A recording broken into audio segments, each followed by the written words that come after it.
Chef Giovanni Chianetta, parliamo di questa iniziativa Arti in Fiore e il Gusto del Sapere in collaborazione con la CNA. Allora, questa è un'iniziativa importantissima. Io devo ringraziare la CNA che ci ha coinvolti. Noi siamo l'associazione Cuochi d'Agrigento e saremo qua con dei show cooking. Valorizzeremo sicuramente il prodotto più importante di questo periodo, che è la mandorla. La mandorla, qui ad Agrigento ne facciamo tante preparazioni, di cui stasera avremo questo show cooking con delle crocette che sono sempre a base di mandorla, una parte amara, una parte che dà quella particolarità a dolce.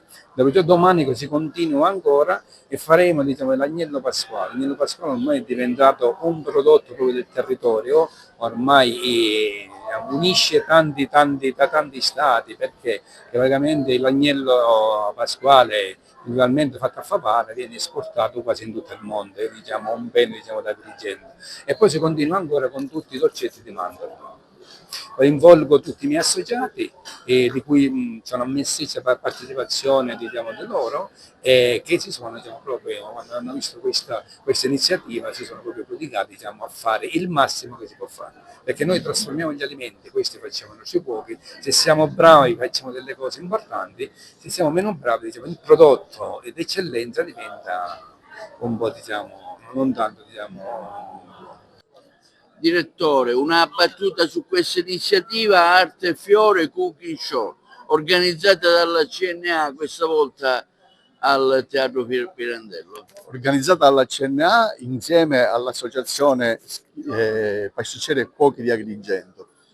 Noi siamo orgogliosi di partecipare nuovamente a questo evento importante che abbiamo organizzato, che si incastona all'interno della festa del mandorlo in fiore. Per noi è sempre un piacere, anche perché Agrigento è una terra bellissima che merita il nostro impegno, attraverso il quale noi vogliamo contribuire alla crescita economica e sociale del territorio.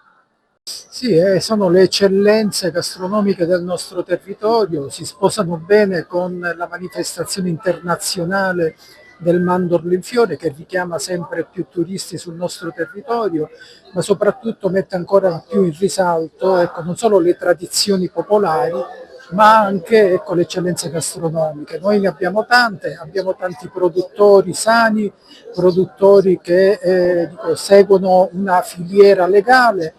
Noi come istituzioni siamo sempre presenti, perché il nostro interesse è che l'economia legale sia quella prevalente e che non ci siano interferenze nei riguardi degli operatori economici. Lo facciamo con il monitoraggio delle imprese e lo facciamo soprattutto con i controlli laddove ci possano essere interferenze anche di soggetti controindicati che possono anche interferire nelle attività economiche.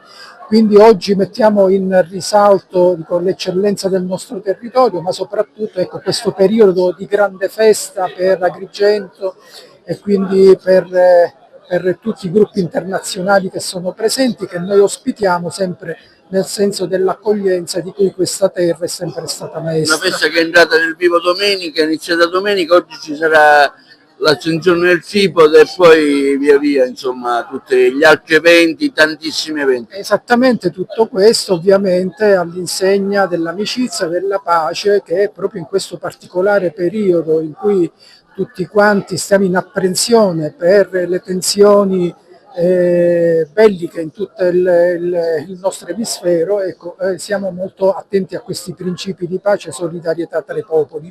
Quindi oggi l'accensione del tripode ancora una volta va a suggellare che Agrigento cammina lungo questa direzione, quindi anche oggi è un evento che è molto significativo, non solo simbolico, ma la fiaccola della pace, quella che deve sempre ardere e che deve sempre illuminare i nostri percorsi.